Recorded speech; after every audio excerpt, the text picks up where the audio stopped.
Once upon a time, in a snowy forest far away, lived a friendly caribou named Carley.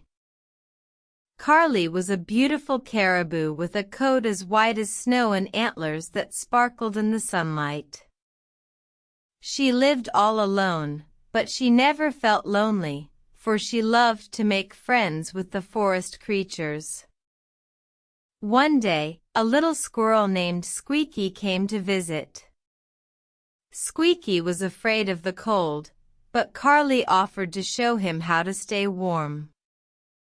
"Follow me, Squeaky," Carley said, "and I'll show you how to find the warmest spots in the forest." Together they searched for the warmest spots, and Squeaky learned that the sunny spots were the warmest. He thanked Carley for her kindness and friendship. The next day, a little bird named Chirpy came to visit. Chirpy was afraid of the snow, but Carley offered to show her how to find food in the winter. "Follow me, Chirpy," Carley said, "and I'll show you how to find seeds and berries under the snow."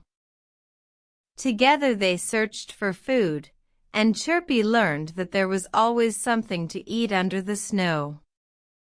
She thanked Carley for her kindness and friendship. Word spread about Carley's helpfulness, and soon all the forest creatures came to visit. Carley taught them how to stay warm, find food, and play in the snow. Carley was happy to help, and the forest was filled with laughter and friendship. The animals learned that even in the coldest winter, they could find warmth and friendship with Carley the friendly caribou.